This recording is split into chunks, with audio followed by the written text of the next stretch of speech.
በስመ አብ ወወልድ ወመንፈስ ቅዱስ አሐዱ አምላክ አሜን። አቤቱ አምላካችን እግዚአብሔር ሆይ እናመሰግናለን፣ እናከብራለን፣ እንገዛልሃለን። ቅዱስ ስምህን እናመሰግናለን። ጉልበት ሁሉ የሚሰግድልህ አምላካችን እግዚአብሔር ሆይ እንሰግድልሃለን። አንደበት ሁሉ ላንተ ይገዛል። የአምላኮች አምላክ የጌቶች ጌታ አንተ ነህ። የሥጋም የነፍስም ፈጣሪ አንተ ነህ። እናንተስ በምትጸልዩበት ጊዜ እንዲህ ብላችሁ ጸልዩ ብሎ ቅዱስ ልጅ ስምህን እንድንጠራ እንዳስተማረን እንጠራሃለን። አባታችን ሆይ በሰማያት የምትኖር ስምህ ይቀደስ፣ መንግሥትህ ትምጣ፣ ፈቃድህ በሰማይ እንደሆነች እንዲሁም በምድር ትሁን። የዕለት እንጀራችንን ስጠን ዛሬ፣ በደላችንንም ይቅር በለን እኛን የበደሉን ይቅር እንደምንል፣ አቤቱ ወደ ፈተና አታግባን ከክፉ ሁሉ አድነን እንጂ መንግሥት ያንተ ናትና ኃይል፣ ክብር፣ ምስጋና ለዘላለሙ አሜን። እመቤታችን ቅድስት ድንግል ማርያም ሆይ በመልአኩ በቅዱስ ገብርኤል ሰላምታ ሰላም እንልሻለን። በሐሳብሽ ድንግል ነሽ፣ በሥጋሽም ድንግል ነሽ። የአሸናፊ እግዚአብሔር እናት ሆይ ሰላምታ ላንቺ ይገባሻል። ከሴቶች ሁሉ ተለይተሽ አንቺ የተባረክሽ ነሽ፣ የማኅፀንሽም ፍሬ የተባረከ ነው። ጸጋን የተመላሽ ሆይ ደስ ይበልሽ፣ ልዑል እግዚአብሔር ከአንቺ ጋር ነውና ከተወደደው ልጅሽ ከጌታችን ከመድኃኒታችን ከኢየሱስ ክርስቶስ ዘንድ ይቅርታና ምሕረትን ለምኝልን ኃጢአታችንን ያስተሰርይልን ዘንድ ለዘላለሙ አሜን። የማይሰራ ኃጢአት እግዚአብሔር ይፍታ። እግዚአብሔር ይባርካችሁ፣ እግዚአብሔር ይቀድሳችሁ። በያላችሁበት የፍጥረታት ባለቤት አምላካችን እግዚአብሔር በያላችሁበት በቅርብም በሩቅም በሚያስፈራ ስፍራ ስጋት በሌለበት ስጋት ባለበት የምትኖሩ ሁላችሁም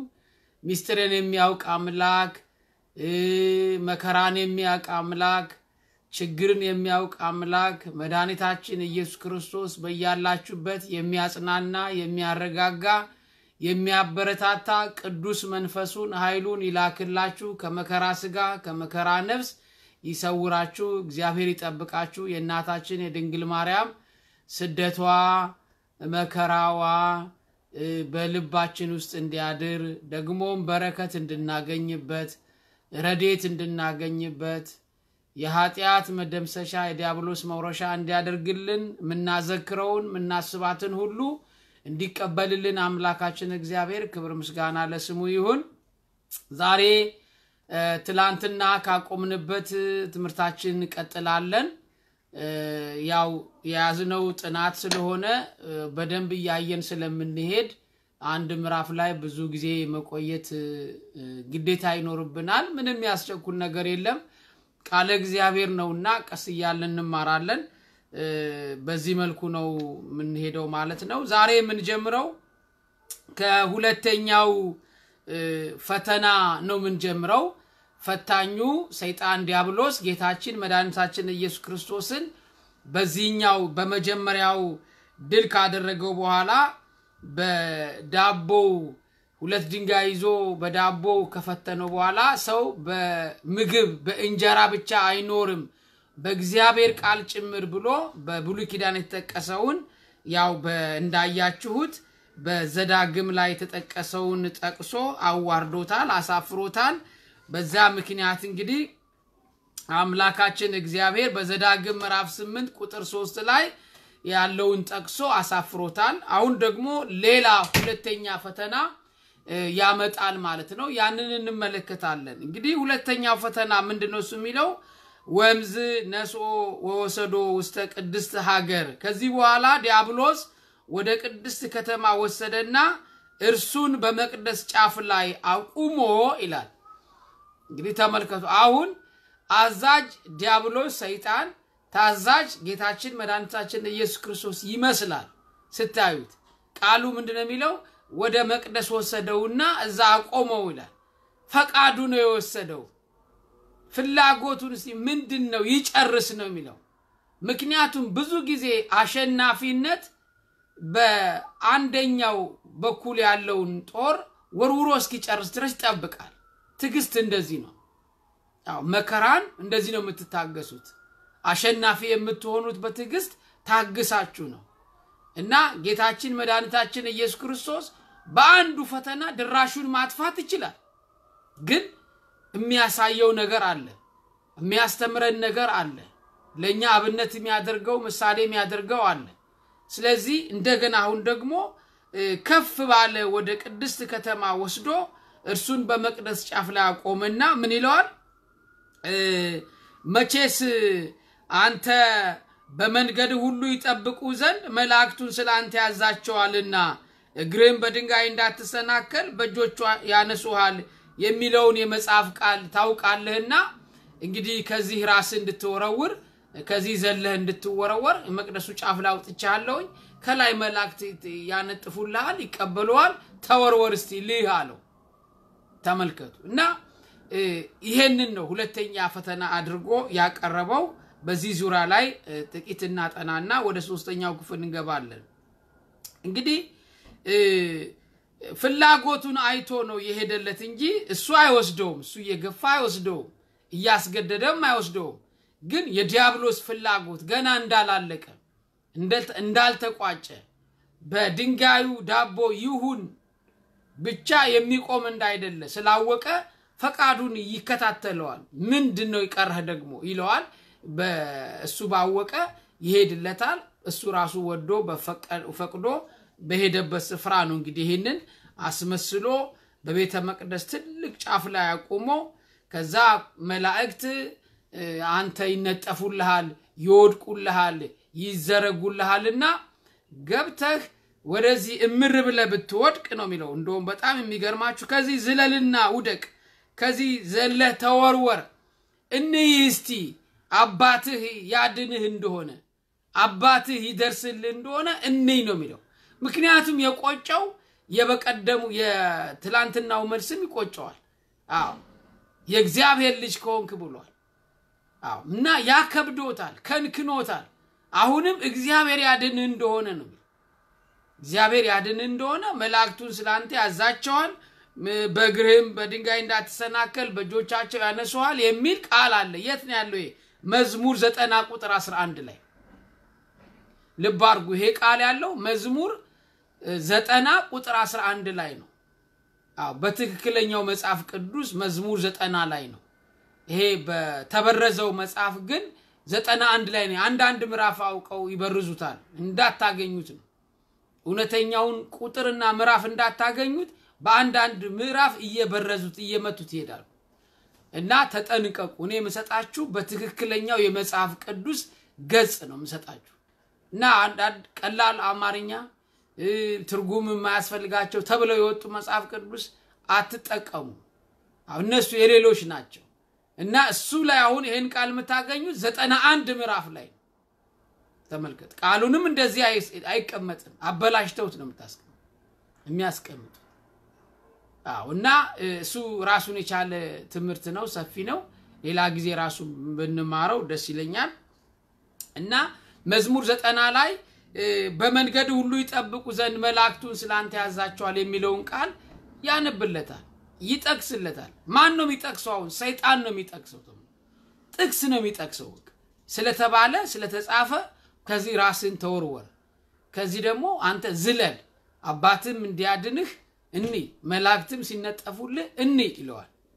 አሁን ይሄን ማድረግ ጌታችን ተስኖት አይደለም ነገር ግን የሚያስፈልገው ነገር አለ ሁለተኛው ጥያቄ በጣም ጠመዝማዛ እንደሆነ አያችሁ አይደለ ጠመዝማዛ ነው አንድ ጥቅስ ነው ያለው እንደዛኛው እንደ ሁለተኛው ጥቅስ አለው እንደ አንደኛው ማለት ነው ይጠቅሳል ጠመዝማዛ ነው የቅዱሳት መጽሐፍትን ትእዛዝ ለማክበር ትፈልጋለህ እና በተለይ ደግሞ መጽሐፍት የምታምን ከሆነ ይለዋል እንግዲህ እግዚአብሔር በፍጥረቱ ላይ በምእመናኑ በልጆቹ ላይ አድሮ የሚንከባከብበትን የተስፋ ቃል የሰጠበትን ቃል ነው ያቀረበው ይሄ እግዚአብሔር ልጆቹን የሚጠብቅበት የተስፋ ቃል ነው ልጆቹን የሚንከባከብበት የተስፋ ቃል ነው አዎ መላእክቱን ስላንተ ያዛቸዋል አዎ ይጠብቁሃል እግርን በድንጋይ እንዳትሰናከል ካንተ ጋር ይሆናሉ ይጠብቁሃል የሚለውን ጥቅስ የጠቀሰለት እግዚአብሔር ለልጆቹ የሚያቀርበው በረከት ነው ጥበቃውን ነው እንግዲህ ይሄንን አምጥቶ ሚለውና ኢየሱስ ጌታ ግን ምን አለው ጌታን አምላክን አትፈታተነው ተብሎ ደግሞ ተጽፏል አለው ጥቅስን በጥቅስ ነው አሁን እሱ ይሄ ለሱ ከባድ ነገር ሆኖ አይደለም ጌታችን መር ብሎ ጌታችን ዘሎ ማሳየት ይችላል ከምድር ላይ ደግሞ ወደ ሰማይም ዘሎ በቤተ መቅደሱ ጫፍ ላይ መውጣት ይችላል ሚሳነው ነገር የለም እንኳን እሱ እንኳን እየዞረ ነው ፍጡሩ የፈለገበት እየደረሰ እየመጣ ነው ፈታኙ ሰይጣን እንኳን ራሱ ረቂቅ ሆኖ ከሱ በላይ የሚረቀው ደግሞ አምላካችን እግዚአብሔር ያን ማድረግ ይችላል ግን ሊታዘዘው ነው እግዚአብሔር ኢየሱስ ክርስቶስ ደግሞ ዲያብሎስን አይታዘዝም እሱን ፈቃዱን አይፈጽምለት እና በዛ ምክንያት ምንድነው የሆነው ዲያብሎስ ይሄን ቃል አመጣ ጌታም ጥቅስ ተጠቀሰለት ኢታመክሮ ለእግዚአብሔር አምላክከ አለው እሱ መዝሙረ ዳዊት 90 ቁጥር 11ን ተጠቀሰ ሰይጣን ጌታችን ደግሞ ዘዳግም 10 ቁጥር 16 ላይ ኢታመክሮ ለእግዚአብሔር አምላክከ ጌታን አምላክህን አትፈታተነው ተብሎ ተጽፏል ፍጡር ነህ አምላክህን ጌታህን አትፈታተነው ተብሎ ተጽፏል ብሎ ይነግረዋል እና በተለይ ደግሞ በዘዳግም ምዕራፍ 10 ቁጥር 16 ላይ ጊዜ ሲኖራችሁ ብታነቡት ደስ ይለኛል ዘዳግም 10 16 ዘዳግም 6 16 ግን አነብላችኋለሁ ምን ይላል በማሳህ እንደፈተናችሁት አምላካችሁ እግዚአብሔርን አትፈታተኑት በማሳችሁ ላይ በእርሻችሁ ላይ በምርታችሁ ላይ እግዚአብሔርን እንደተፈታተናችሁት አትፈታተኑት አምላክ እግዚአብሔርን አትፈታተኑ ኢታመክሮ ለእግዚአብሔር አምላክ ለአምላክ ለእግዚአብሔር ፈተናቱን አትፈታተነው ብሎ ይህንን ቃል አምላካችን ዲያብሎስን አሳፍሮ ለቆታል በዚህም ተሸንፎ ሄዷል ቀደም ትላንትናም ስለ ቄድሮን ስነግራችሁ ነበር ያ 150 ኪሎ ሜትር በቄድሮን ወንዝ ሸለቆ አካባቢ 150 ሜትር ተጉዞ ነው እዛ ፈተናው ቦታ ላይ የተገኘው ብያችሁ ነበርና ስለ ቄድሮን ጥቂት ነገር ላነሳላችሁ ፈልጋለሁ ምናልባት ይሄ ጌታችን መድኃኒታችን ኢየሱስ ክርስቶስ የሄደባት ቦታ እቺን ትመስላለች ቄድሮንና ያትክልት ቦታ ናት ፍራፍሬ የሚገኝባት ቦታ ናት 40 መዓልት 40 ሌሊት ከጾመ በኋላ ወደሷ ነው ያለፈው እና ስለ ቄድሮን ትንሽ ነገር እንድታውቁ አንዳንድ ነገሮችን ይዤላችኋለሁ እሱን ሰጣችኋለሁ አንደኛ በኢየሩሳሌምና በደብረ ዘይት መካከል ያለው ወንዝ ሸለቆ ያ ቦታ ነው እንግዲህ እንዲህ ተብሎ የሚጠራው ያ ስፍራ ነው በሚገርማችሁ ሁኔታ በኢየሩሳሌምና በደብረ ዘይት መካከል ያለ ነው ይሄ ወንዙ ሸለቆ ቦታው ይሄ በዛ ቦታ የሚገኝ ነው የንጉስ ሸለቆ ይባላል ዘፍጥረት 14 17 ላይ በክረምት ወንዙ የሚሞላ ነው በበጋ ደግሞ የሚጎል ነው ጌታችን ወደ ጌቴሴማኒ ጸሎት የጸለየበት ድንጋይ ተንተርሶ ተንበርክኮ የጸለየበት ጌቴሴማኒ መታስታውሱት እሱን አልፎ ነው ወደ ጌቴሴማኒ የሚሄደውና ይህን ወንዝ ከተሻገረ በኋላ ነው የሚያገኘው ቄድሮንን ማለት ነውና የጌታችን የመድኃኒታችን ኢየሱስ ክርስቶስ የጸሎት ስፍራ በዚህ በወንዝ ሸለቆ በቄድሮን በኩል አልፎ ነው የሚሄደው ማለት ነው እንደገና በዮሐንስ ወንጌል ምዕራፍ 18 ቁጥር 1 ላይ እርሱም ይህን ብሎ አትክልት ወዳለበት ስፍራ ወደ ቄድሮን ወንዝ ማዶ መጣ ከደቀ መዛሙርቱ ጋራ የተያዘበትም ስፍራ አካባቢ ብዙ አይርቅም ቅርብ ነው ይሁዳ መጥቶ ከጭፍሮቹ ጋራ ጧፍ ቀንዲል መብራት ያበሩ መጥተው ጌታችን ኢየሱስ ክርስቶስን ስሜ ሰጣችኋለሁ ስሜ አሲዛችኋለሁ ስሜው ትይዙታላችሁ ብሎ ይሁዳ ምልክት ሰጥቷቸው ጌታን ያስያዘበት ነው ጌታም መጥቶ ይሁዳ ሲስመው ይሁዳ ሆይ በሲህምኑ ታገብኦ ለወልደ ጓለ መህያው አለ ምን ማለት ነው የሰው ልጅ አሳልፈ የምትሰጠው በመሳም ነውን አለ ስምህ ነው የሰው ልጅ አሳልፈ የምትሰጠው እወድሃለሁ እያልክ ነው የሰው ልጅ አሳልፈ የምትሰጠው ትናፍቀኛለህ ናፍቀኸኛል እያልከኝ ነው አሳልፈ የምትሰጠኝ እያለው እና ይሄ በጌታችን የደረሰ ደግሞ በእኛ ስጋ በለበስ ነው በልጆቹም ይደርሳል ስቀው የሚያጠፉ ባለንጀሮች አሉ ወዳጅ መስለው ስቀውልን እኛን የሚጎዱ አሉ ተሳስቀውልን አብረው በልተው ጠጥተው ጉርጓድ የሚምሱ የሚቆፍሩ አሉ እግዚአብሔር ከዚህ ይጠብቅ ሁሉንም እናንተ ሁላችሁንም ይጠብቃችሁ እና አባቶቻችን ጸሎታቸው ቺናት እኔ ከጠላቴ ተጠነቀቃለሁ አንተ ግን ስቆ ከሚያጠፋ ባልንጀራ ሰውረኝ እየሳቀ እየደለለ ጥርሱን እንደዚህ አገር ሰዎች ክፍት ያረገ ግጥም ያደረገ የሚያርድ የሚገል የሚሸነግል የሚዋሽ በሐሰት የሚመሰክር አብሮ በል አብሮ ሚኖር አብሮ ጠል የሆነ ጓደኛ ሰውረኝ ይያሉ አባቶች ይጸልዩ እንሰማቸዋልና ቀላል ነገር አይደለም እንግዲህ ይሄንን ቦታ ለማንሳት ነው ይሄንን ያልኳችሁ ይሁዳም ጌታን እዚህ ቦታ ላይ አሲዞታል በዛን ጊዜ ጌታን ሲይዙ 3 ጊዜ ወደቁት ሰዎች ትዝይሏቸዋል በዚች በአካባቢ ነው ማለት ነው እንደገና ሰይጣን ምናልባት ከተወረወረ በኋላ እሱ ሳይሳካለት አደርገዋለሁ ብሎ ጌታ ተወርውሮ እንደ ሰይጣን ሐሳብ ማለት ነው እንደ ዲያብሎስ ምኞት ማለት ነው ከዛ ቤተ መቅደስ ጫፍ ላይ ወደ ምድር ሲወድቅ ቢሰበር ተገላገልኩት ይው ስብርብሩ ወጣልኝ ጌታ እንደዛ አይደለም አምላክ ነው ሰይጣን አልገባው ሰይጣን የተጃጃ ራሱን ነው የሚያጃጅለው ሰይጣን ራሱን ነው የሚያታልለው ራሱን ነው የሚያሞኘው ሚፈትነው ማን እንደሆነ አላወቀ የቆመው ማጋ እንደሆነ ይሄን ፈተና የሚያቀርበው ለማን እንደሆነ ጠንቅቆ አላወቀ ሰይጣን ያቺ የድሮን የጥንቱን ያዳምና የዋንን ሽንፈት እንደ ክብር ይቆጥረዋል እንደ ዝና ይቆጥረዋል እንደ ችሎታ ይቆጥረዋል እንደ ልምድ ይቆጥረዋል ያካበተ ልምድ አለኝ በማሳሳት ብሎ ነው የሚመጣው ማለት እኔኮ ልምድ አለ የመጀመሪያዎቹን ሁለት ባልና ሚስት እኮ ከገነት ያወጣው ነኝ በጣም የተካነነኝ የተካንኩ ነኝ ይያለ ነው እና ይመጣል ይሄ ቢሆንለት እንደዚህ አረፍኩት ለማለት ነው እንደገና ደግሞ አድርጎት ምንም ነገር ሳይሆን ቢያደርገውና ፍንጥር ብሎ ወርዶ ቢቆም ፍንጥር ብሎ እንደገና ቤተ መቅደሱ አናት ላይ ቢቆም ታዘዘኝኩ አዘዝኩት አርጋልኩት በቃ እኔ ማዘውን የሚያደርግ ነው ብሎ ታዞኛል አሽከር ሆኖኛል አድርግ ያልኩትን አድርጓል ብሎ ለመሳለቂያ ለማድረግ ነው እና አይሆንም ደግሞ አላደርግም ደግሞ ቢል ተመልከቱ ይሄው እንደዚህ ይላለው ግን ይሄው አይታዘዝም ለማለት እንደገና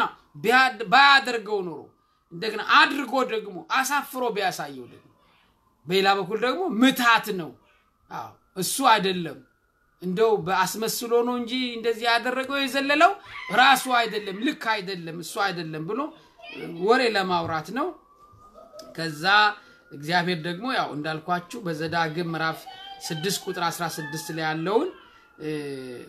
ከአምላክ እግዚአብሔርን አትፈታተኑ የሚለውን ኃይለ ቃል ነገረው አስተማረው ማለት ስለዚህ ወደ ህይወታችን ስናመጣው ምን ጊዜ መንፈሳዊውን ነገር ከመንፈሳዊ ነገር ጋራ ማስተያየት ይገባል መንፈሳዊውን ነገር ከመንፈሳዊ ነገር ጋር ማስተያየት ያስፈልጋል የእግዚአብሔርን ቃል ከእግዚአብሔር ጋራ ነው ምናስተያየው የእግዚአብሔርን ህልውና ከራሱ ከፈቃዱ ጋራ ነው ምናያይዘው አለበለዛ እንጎዳበታል ስለዚህ ማንኛውንም መንፈሳዊ ነገሮች በመንፈሳዊ እይታ ነው ማየት ያለብን ተመልከቱ አሁን ከመቅደስ ጫፍ ላይ መወርወር ለሰው ነው የሚከብደው ስጋ ለለበሰ ነው የሚከብደው ስጋ ለለበሱም ለበቁት ለቅዱሳኑ ይሆናል እንኳን ከፎቅ ላይ መወርወር እንኳን ከቤተ መቅደስ ወደ ታች መወርወር ይቀርና ኤልያስ እኮ ከምድር ወደ ሰማይ እኮ አረገው ተመልከቱ ሄኖክ እኮ ከምድር ወደ ሰማይ እኮ ተነጥቋል ሄደዋል እኮ በሳሰረገላ እነዚህ ስለዚህ ፍጡራን ቢሆኑ እግዚአብሔር ከፈቀደላቸው የማይታመንና ይደረጋል ተብሎ የማይታመን ተአምራት ይደረግላቸዋል ለአበው ለቅዱሳን እነ ቅዱስ ጳውሎስ ጥላቸው እኮ ሙት አስነስቷል አካላቸው አይደለም ልብሳቸው አይደለም ጥላቸው የጌታችን የመድኃኒታችን ኢየሱስ ክርስቶስ ጫፉን የልብሱን ጫፍ ብነካ 12 ዓመት ሲፈሰኝ ከነበረው ደም እድናለሁ ብላ ያመነች ሴት ናት ቢነካኝ አይደለም ያለችው ቢያጠምቀኝ አይደለም ያለችው ቢዳስሰኝ አይደለም ያለችው መድኃኒት ቢሰጠኝ አይደለም ያለችው እሱ የለበሳትን ልብስ ጫፏን እንደው ጫፏን ደርሼ እድል አግኝቼ እንድች ነካ ባረጋት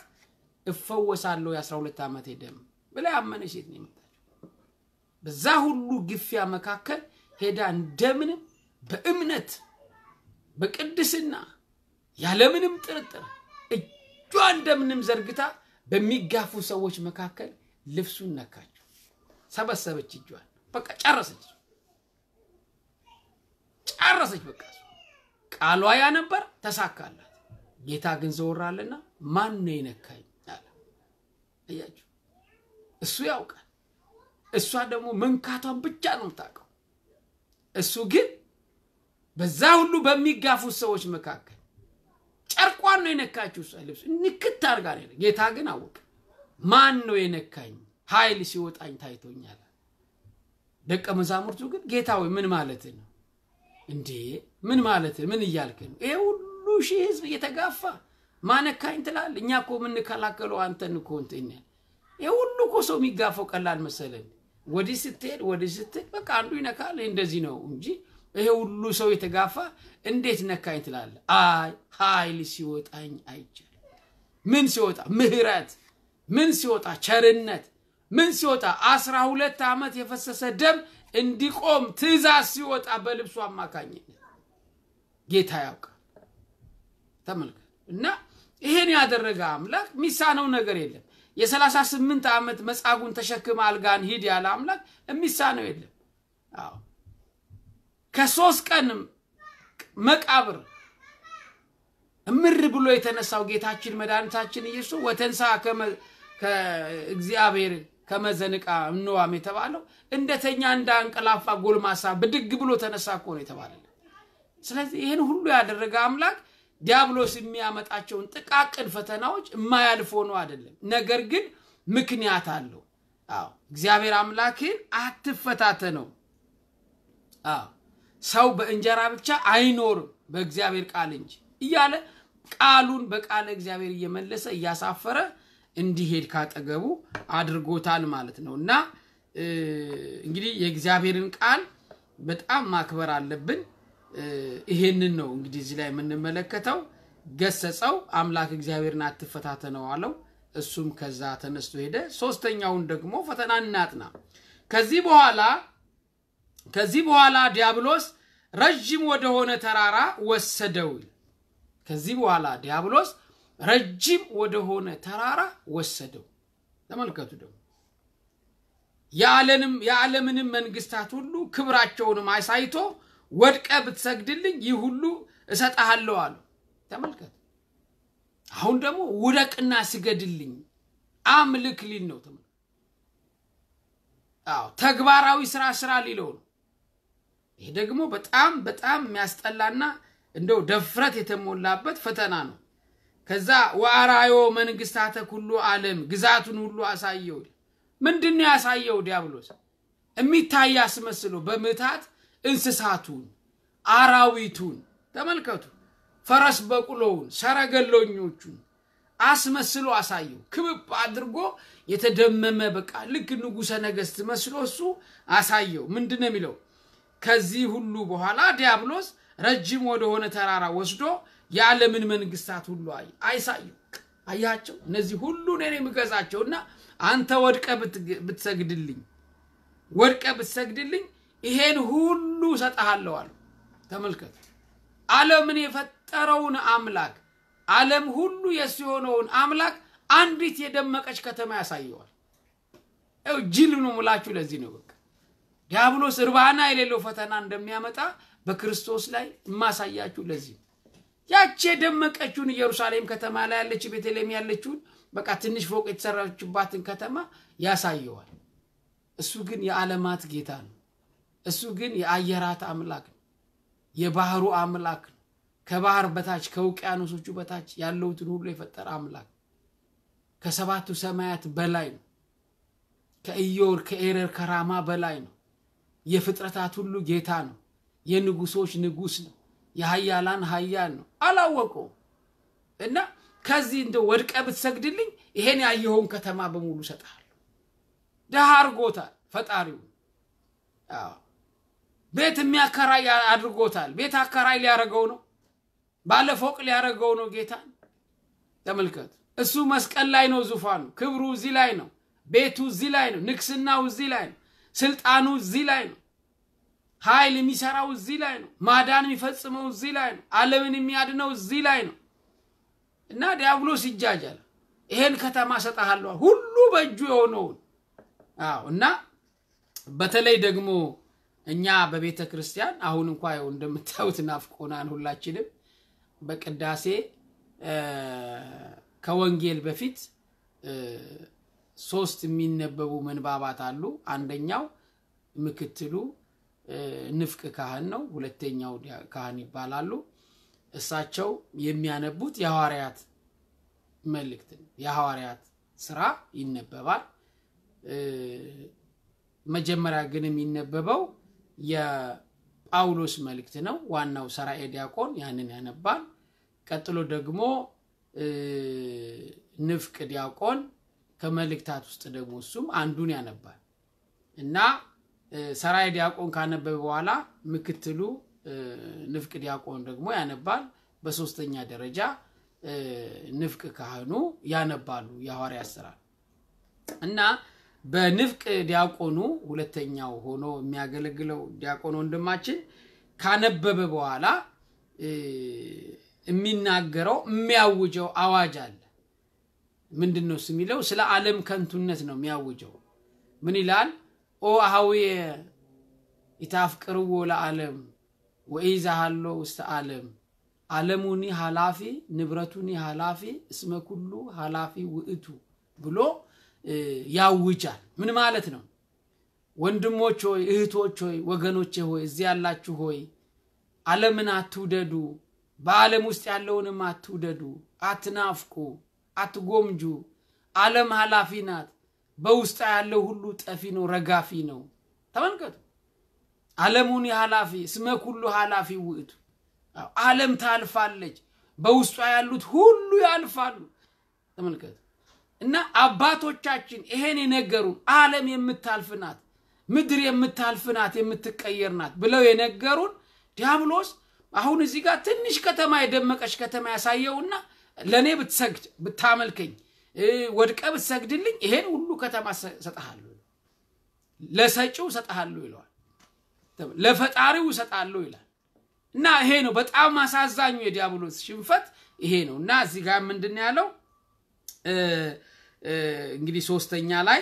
ምንድነው ያለው አምላካችን ደፋር ስለሆነ ይሄንን ብሎ ተናግሯል በጣም ከባድ ድፍረት ነው የተናገረው ሰይጣን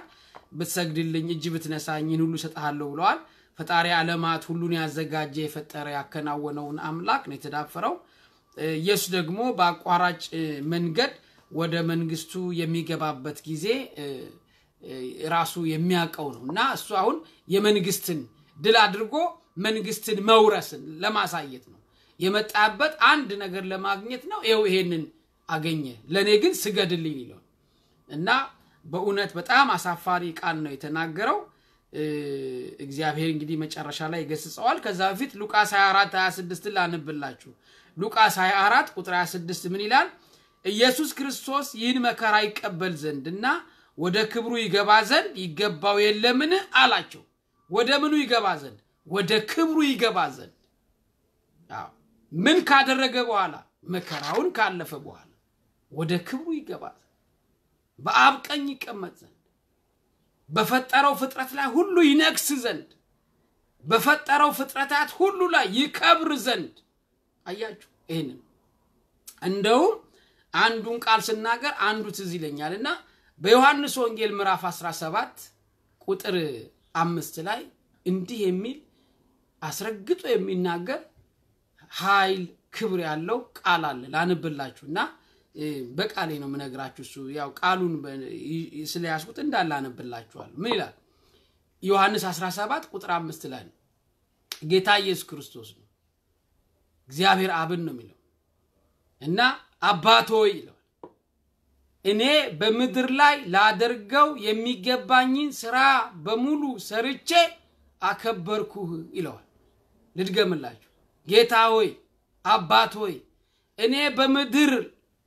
መስራት የሚገባኝን ስራ ሰርቼ አከበርኩ አንተን አከበርኩ ከትንሳኤው በኋላ ተመ አሁን ደግሞ ይላል አሁን ግን ዓለም ከመፈጠሩ በፊት ባንተ ዘንድ በነበረኝ ክብር አንተ ራስ አክብረኝ ይላል ተመልከቱ መቼ ነው ያለው መቼ በነበረኝ ክብር አክብረኛል ዓለም ከመፈጠሩ በፊት ሰማይና ምድር ከመዘርጋታቸው በፊት ፍጥረታት ከመፈጠራቸው በፊት በነበረኝ ክብር ባንተ ዘንድ አክብረኝ እኔ አሁን አከበርኩ እንዴት አከበረው ተሰቅሎ ፈቃዱን ፈጸመለት አንድ ልጁን ላከ ያለውን እውነት እንደላካ አስመሰከረ ለአብ እያችሁ ያ የእግዚአብሔር አብ ቃል ተፈጸመ አንድያ ልጁን እስከ መስጠት ድረስ ዓለምን ወዷል ዓለምን መውደዱን አረጋገጠለት ተሰቅሎ ይቅርብኛል አለ ይጽዋ ከኔ ይለፍና ስጋ መልበሱን ከሰዎች ይለፍላቸው ከኛ ከልጆች ይለፍላቸው እኔ በመቀበለው ሞታቸው በሙሉ ይጥፋላቸው ለዚህ ሞቼላችኋል አንተም ደግሞ እግዚአብሔር አብ ስለላከኝ ፈቃድ ስለሆነ በአንድነታችን አንተም በዛው ይቅርበላቸው እንዲህ ብሎና በጣም በሚገርም ሁኔታ እሱ በሚያሳየው ከተማ እሱ በሚያወርሰው ከተማ እሱ ብልጭልጭ ነገር ስላሳየው ጌታ ጓግቶ የሚወድቅለት አይደለም እና የሁሉ ፈጣሪ መሆኑን መጽሐፍ ቅዱስ የሚከብረው በዚህ ዲያብሎስ በሚያሳየው ከተማ ንብረት አትርፎ ነጋዴ ሆኖ እዛ ባለ ብዙ ሚሊዮን ሆኖ ሀብታም ሆኖ እንዲቀር ሐሳብ ነው የዲያብሎስ ያከንቱ ምኞት ነው የጌታ ክብር ግን ከመስቀል በኋላ ነው በፍጥረታት ሁሉ የሚከበርበት ያንን ነው የሚናገረው እንደገና አንደኛ ጴጥሮስ ምዕራፍ 1 ቁጥር 11 ላይ እነዚህ ግሩም ጥቅሶች ናቸው ማንበብ ግድ ስለሆነ ነው ማንብላችሁ አንደኛ ጴጥሮስ ምዕራፍ 1 ቁጥር 11 ላይ በእነርሱም የነበረ የክርስቶስ መንፈስ ስለ ክርስቶስ መከራ ከእርሱም በኋላ ስለሚመጣው ክብር አስቀድሞ እየመሰከረ በምን ወይም እንዴት ባለ ዘመን እንዳመለከተ ይመረምሩ ነበር ይላል ስለሚመጣው ክብር አስቀድሞ ተነግሯል ስለየትኛው በአብ ቀኝ ስለመቀመጡ በክብር ስለመቀመጡ ዳግመኛ ለፍርድ ወደዚህ ዓለም መምጣቱን መታወጁ መላእክት እንደ መለከት እንደሚነፉ ድምጽ እንደሚያሰሙ እምቢልታ እንደሚነፉ ከበሮ እንደሚመቱ ንጉሱ መጥቷል ብለው ለፍርድ መጥቷል ብለው እንደሚያውጁ ያው ስለሚመጣው ክብር ያንን በሙሉ ጽፈዋል ይላልና የእግዚአብሔርን ፈቃድ ለመፈጸም ደግሞ ምንም አይነት አቋራጭ መጠቀም አያስፈልግም ምንም አይነት አቋራጭ መጠቀም የለብንም የእግዚአብሔርን ፈቃድ ለመፈጸም በእግዚአብሔር ፈቃድ ላይ ብቻ መቆም የእግዚአብሔርን ፈቃድ ለመፈጸም በእግዚአብሔር መንገድ ብቻ መጓዝ ሌላ አቋራጭ መንገድ የለም ተመልከቱ አይቻል እና የእግዚአብሔርን ፈቃድ የምንፈጽመው በአቋራጭ ሳይሆን በክብሩ ስለዚህ ከክብሩ ለመካፈል ከፈለግን ከመከራው መካፈል አለብን የእግዚአብሔርን ክብር የእግዚአብሔርን መንግስት የምንወርስ ሰዎች ከመከራው መካፈል አለብን ተመልከቱ ከስደቱ መካፈል አለብን እሱ ተሰዷል የኛን ስደት ይባርክልን እሱ ተገርፏል የኛን ግርፋት እሱ ይባርክልን ታስሯል የኛን እስራት እሱ ይባርክልን ተጠምቷል ተርቧል የኛን ረሃብ ጥም እሱ ይባርክልን ተመልከቱ ደክሞታል ተኝቷል አንቀላፍቷል ተቀስቅሷል በአምላክነቱ ብዙ ስራ ሰርቶልና ያ ሁሉ አንድ ትላንትና እንደነገርኳችሁ ስለኛ አድርጎታል ስለኛ ደግሞ ሆኖልናል እነዚህ ሁለት ቃላቶች በጣም ወሳኝ ናቸው በክርስቶስ የማዳን ሥራ ውስጥ አንደኛ ሁሉ ስለኛ አድርጎታል ሁሉን ነገር ስለኛ አደረገልን ሁሉን ነገር ስለኛ ደግሞ ሆነልን ስለኛ ተደረገበት መከራው ደረሰበት እሱ ደግሞ ስለኛ ፈቅዶ ሆነልንና ወገኖቼ በጣም ግሩም የሆነ ያምላካችን ፍቅር ነው የምንመለከተው በአንደኛ ጴጥሮስ 5:1 ላይ ደግሞ እዚሁ ላይ ነው አንደኛ ጴጥሮስ ምዕራፍ 5 ቁጥር 1 ላይ ይሄም ግሩም ጥቅስ ነው ልስጣችሁ ምን ይላል እንግዲህ እኔ ከእነርሱ ጋር ሽማግሌ የክርስቶስን መከራ ምስክር ደግሞም ሊገለጥ ካለው ክብር ተካፋይ የሆኑ በመካከላችሁ ያሉትን ሽማግሌዎች መከራቸዋለሁ ክብር ለስሙ ይሁንና ጌታችን የሰይጣንን ስጦታ አላስፈልገው ሊያስፈልገው ማይችል ስጦታን ያቀርባለን ጌታችን ደግሞ ክብር ምስጋና ለስሙ የሰይጣን ስጦታ አይቀበል ስጦታ አይንቅም የሰባሰገልን ተቀብሏል ወርቅ ያመጣውን ተቀብሏል ተመልከቱ ከርቤ ያመጣውን ተቀብሏል እጣን ያመጣውን ተቀብሏል በእምነት በፍቅር የሚያቀርቡትን ይቀበላል ሰይጣን ግን አስመስሎ ከተማ የተዋበች ከተማ ይሄን ሰጣ የሱኮ አይደለም ተመልከቱ እዛ ውስጥ ደም አፍሶ ይሆናል እዛ ከተማ ውስጥ ሰይጣን የኔ ነው የሚለው እዛ ከተማ ውስጥ ኃጢያት አሰርቶ ይሆን ይችላል እንዳውኑ ትውልድ በደል አሰርቶ ይሆን ይችላል እኔን የምቆጣጠራትችን ከተማ እየገዛዋት ነው ሊል ይችላል ግን አልመሰረታትም አልፈጠራትም አያስተዳድራትም እግዚአብሔር ግን ስለዛች ከተማ ይመለከተዋል የፈጠራት እሱ ነው ውስጡ ያለውን ህዝብ የሚመግብ እሱ ነው ዝናብ የሚያዘን በዛች ከተማ ላይ እሱ ነው እሱ የሚያሳየው ከተማ ፎቁ ላይ ምህረት ቸርነቱ የጌታ ኢየሱስ ክርስቶስ በሱ ፈቃድ ነው የሚኖሩት አላወቀውም ሰይጣንና በጣም ፈተናው የወደቀ ከንቱ የሆነ ፈተና መሆኑን መጽሐፍ ቅዱስ ለዚህ ነው የሚናገረውና ከዛ በኋላ ይሄን ካለው በኋላ ወይቤሎ እግዚ ኢየሱስ ሁር እምድሬ ሰይጣን አያችሁ በቃ ድል አደረገ ያን ጊዜ ጌታችን መድኃኒታችን ኢየሱስ ክርስቶስ ሂድ አንተ ሰይጣን ለጌታህ ለአምላክ ብቻ ስገድ ተብሎ ተጽፏል አያችሁ ስገድ አለ ሂድ አንተ ሰይጣን ምክንያቱም አምልኮ ላይ መጣ ክብር ላይ መጣ ቅድስና ላይ መጣ ማንነት ላይ መጣ ድርሻ ላይ መጣ ዋጋ ላይ መጣ የማንነት ክብር ላይ መጣ እያችሁ ሂድ አንተ ሰይጣን ከፊቴ ወግድ መጽሐፍ ለጌታ ለአምላክ ብቻ ስገድ ተብሎ ተጽፏል ተቀሰለት ተመልከቱና በሚገርማችሁ መልኩ ይሄ ደግሞ በዘዳግም ምዕራፍ 6 ቁጥር 13 ላይ ነው የተቀሰለት ምንድነው ያለው አምላክህ እግዚአብሔርን ፍራ እርሱም አምላክህ በስሙ ማል አለው ያን ጊዜ ከእግዚአብሔር አንደበት የወጣው ቁጣ ግሳጼ ኃይል የተሞላ ስለነበረ ዲያብሎስ እንደ ጢስ ተኖ እንደ ትቢያ በኖ ጠፋ ያያችሁ ጢስ ምን ይሆናል ይጠስና ያልቃል ትቢያ ደግሞ ይበተንና ያልፋል ስለዚህ ምክንያቱም አለ እንግዲህ ንጉስ በመንግስቱ ጎልማሳ ደግሞ በሚስቱ እንዲቀና ጌታም በአምላክነቱ ቀናኢ ነውና ሂድ አንተ ሰይጣን ለአምላክ ለእግዚአብሔር ብቻ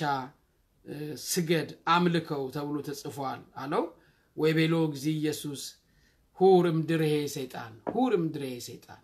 እኛም እንድንል ነው ሰይጣን ከኔ ወግድ ዲያብሎስ ከነሰራዊት ከኔ ወግድ እንድንል ያስፈልጋል በመፈተና ሰዓት ወግድ ነው ማለት ያለብን በማን ስም ነው ወግድ የምንለው በጌታችን በመድኃኒታችን በኢየሱስ ክርስቶስ መጥምቀ መለኮት ይሄንን ያለው እኔ በአንተ ስም አጠምቃቸዋለሁ አንተም በማን ስም ነው ማጠምቅን ያለው ስለዚህ ሰይጣን የሚወጣው በናዝሬቱ በኢየሱስ ክርስቶስ ስም ነው ጻ መንፈስ ርኩስ ዘስሙ ለእግዚእነ ኢየሱስ ክርስቶስ በቃ በናዝሬቱ በኢየሱስ ክርስቶስ ስም አንተ ርኩስ መንፈስ ከዚህ ብላቴና ከዚች እህት ከዚች እናት ከዚህ ወንድም ከዚህ አባት ከዚህ ብላቴና ውጣ በማን ስም በናዝሬቱ በኢየሱስ ክርስቶስ ስም ተመልከቱ ወገኖች ይሄን ስለዚህ ሰይጣንን እኛ ድል የምንነሳው በእግዚአብሔር ስም በመድኃኒታችን በኢየሱስ ክርስቶስ ስም እናሸንፈዋለን ማለት ነውና ወገኖቼ በጣም ግሩም የሆነ ትምህርት ነው እየተማርን ያለነው ይሄንን ለአምላክ ብቻ ስገድ የሚለው ዘዳግም ምዕራፍ 6 ቁጥር 13 ላይ የተጻፈ ነው ጌታ የሚጠቅሰው ከቃሉ አይነግሮም ጌታችን መጽሐፍ እየጠቀሰ ያሸንፈዋል እሱ ጥቅስ ላይ ጠቀሰው መላእክቱን ስላንተ ያዛል በእግር እንዳይተሰናከል ይጠብቁሃል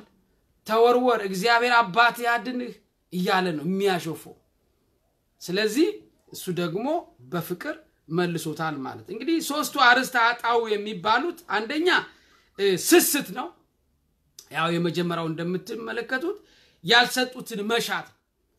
ያው በስስት የመጣው ፈተና ያልሰጡትን መሻት ሁለተኛው ደግሞ ትዕቢት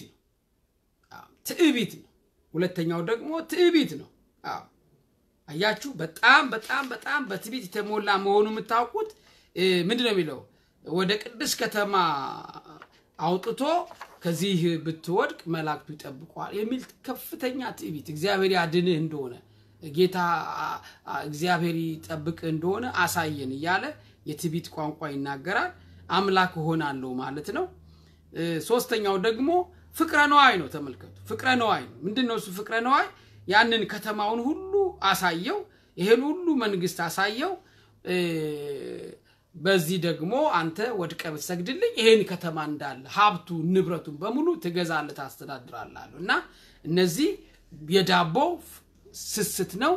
ሁለተኛው ደግሞ ትዕቢት ነው አያችሁ ተወርወር እስቲ አንተ አቅምህን አሳየን ችሎታህን አሳየን እስቲ እግዚአብሔር አብ እንደሚያነሳን እስቲ መላእክቶች እንዴት አድርገው እንደሚነጠፉ ላሳየን እስቲ ትዕቢት ነው አያችሁና ይሄንን ደግሞ አምላክ ሆናለሁ ማለትን ትዕቢትን ድል ነስቶታል ሶስተኛው ፍቅረ ነዋይ ነው ይሄንን ሁሉ ከተማ ሰጣሃለሁ ነዋይ ነው የሚያሳየው ፍቅረ ነዋይ ነው በቃኛ ለማለት ነው በዚህ ሁሉ ድል ነስቶታል ፍቅረ ነዋይ ጌታ ምን ይኑረው አይኑረው እሱን አይመለከተው ነገር ግን እንደው ይሄንን ያህል ፍቅረ ነዋይ አምጥቶ እንዲሰግድለት ከክብሩ እንዲወድቅ ሙከራ ለማድረግ ሞክሯል አልተሳካለትም እንግዲህ ይሄንን ነው የምንመለከተው ሰዓታችን ሄዷል እዚህ ላይ በቃናል ነገ የዚህን ክፍል የመጨረሻውን ክፍል እናጠናለን እዚህ ላይ ይብቃን አስጀምሮ ላስፈጸመን ለአምላካችን ለሉል እግዚአብሔር ክብር ምስጋና ለስሙ ይሁንልን ነገም በዚሁ ሰዓት ቀደም ብዬ ወደ 2 PM ላይ ገባለሁኝ እግዚአብሔር ይረዳኛል የመጨረሻውን አሁን ደግሞ ምናጠናው ምንድነው እሱ አምልኮ አገልግሎት እንዴት እንደሚሰጥ ከቀጣዩ ክፍል ደግሞ አንዳንድ ሐሳቦችን የፈውስ ነገር አለ እግዚአብሔር ምሕረት ያወረደበት ነገር አለ እነዛን ነገሮች እንመለከትና ምዕራፉን እንጨርሳለን ወደሚቀጥለው ደግሞ ጥናት እንጓዛለን ማለት ነው ስለነበረን ጊዜ ሁሉ አምላካችን እግዚአብሔር አሁንም ክብር ምስጋና ለስሙ ይሁንልን ትላንትና እንዳሳሰብኳችሁ የጠቅላላ የአባቶቻችን በሁለቱ ፓትርያርኮች የሚመራው የ39ኛው የሰበካ ጉባኤ አመታዊ ስብሰባ እየተካሄደ ነው ጸሎታችሁ እንዳይለየን ያው ጥሩ ነገር እየተነገረን ያለው ስለ ቤተ ክርስቲያን ስለ ህዝባችን ጥሩ ነገር እየተወራ ነው ያለው አባቶች መረር አርጓቸዋል ይገባል ትግስታቸው ተጎርቷል እኛ ሁላችንም እንዳለቀሳችሁ እንደተጎዳችሁ እናውቃለን በያላችሁበትና ግን እኔ የሚጠቅመው ነው ማለት ጦርነት ማወጅ አይደለም ሌላ ክፉ ነገር ውስጥ መግባት የሚያዋጣ አይደለም ግን አንድ ነገር ሁላችሁንም ያስማማል ብዬ በግሌ እንደ አንድ ቤተክርስቲያን ልጅ ያስኩት መጸለይ ወደ እግዚአብሔር አልቅሱ ወደ እግዚአብሔር አመልክቱ አባቶች መልካም ነገር እንዲወስኑ ህዝብ ከሀገር ጋራ የሚያስማማ ነገር እንዲወስኑ ቤተክርስቲያንን የሚጠቅም የሚያተርፋት የሚያድናት ነገር እንዲወስኑ ከክፋት ከተንኮል ከምቀኝነት ከሌላ ሸር የተለየ ምንም ተንኮል ሳይኖረው መልካም ውሳኔ እንዲወሰን አባቶቻችን መንፈስ ቅዱስ እንዲረዳቸው ጸልዩላቸው በሁላችሁ እስከ ሲኖዶሱ ማለቂያ ድረስ ጸሎታችሁ ለቤተ ክርስቲያን ይድረስ እግዚአብሔር ሆይ ቤተ ክርስቲያናችን አስብ አባቶቻችን አጀግንልን አባቶቻችን ውሳኔያቸውን የሰመረ አድርግልን ብላችሁ መጸለይ ነው እንግዲህ በጸሎት ብዙ ለውጥ ይገኛልና በጸሎት ቤተክርስቲያናችሁን እርዱ ለማለት ነው ነገ በቸርነት እንድንገናኝ የሁላችንም ፈቃድ ነው እግዚአብሔርም ይረዳናል ያደርሳናል ያገናኘናል በያላችሁበት ጧት ለሚሆንላችሁ ከሰዓት ለሚሆንላችሁ ማለዳ ለሚሆንላችሁ አረፋፋጅ ለሚሆንላችሁ ምሽት ለሚሆንላችሁ ለሊት ለሚሆንላችሁ ሁሉ በያላችሁበት በሰዓት አቆጣጣራችሁ እግዚአብሔር አብ እግዚአብሔር ወልድ እግዚአብሔር መንፈስ ቅዱስ ይባርካችሁ ይቀድሳችሁ ጸጋውን በረከቱ ረድኤቱን ያሳድርባችሁ የእናታችን የድንግል ማርያም ከስደቷ ከመከራዋ ከስቃይዋ ከደረሰባት እንግልት በሙሉ በረከቷ ይድረሳችሁ የእመቤታችን መከራ የኛን መከራ የሚያስወግድልን ይሁንልን የእመቤታችን ስቃይ የኛን ስቃይ የሚያስወግድ ይሁንልን የእመቤታችን ለቅሶዋ የኛን ለቅሶ የኛን ሐዘን የሚደመስስ ይሁንልን በቀደመ ልመናዋ የምታስምር ተብላ የክብር እመቤት ከምርጦቹ ምርጥ ተብላ የተነገረላት ወላዲተ አምላክ በቃል ኪዳኗ ዓለማችንን በተለይ ደግሞ የተጎዳችውን ሀገራችን ኢትዮጵያ ተዋህዶ ሃይማኖታችንን በቃል ኪዳን እናትነቷ ትጠብቅልን ትርዳልን አምላካችን እግዚአብሔር አስጀምሮ ስላስፈጸመን ክብር ምስጋና ለስሙ ይሁንልን በያላችሁበት በድጋሜ እግዚአብሔር ይባርካችሁ እግዚአብሔር ይቀድሳችሁ ሁላችሁንም ማይሰራ ኃጢያት እግዚአብሔር ይፍታ ማይሰራ ኃጢያት እግዚአብሔር ይፍታ ተባረኩልኝ ሰላም ቆዩ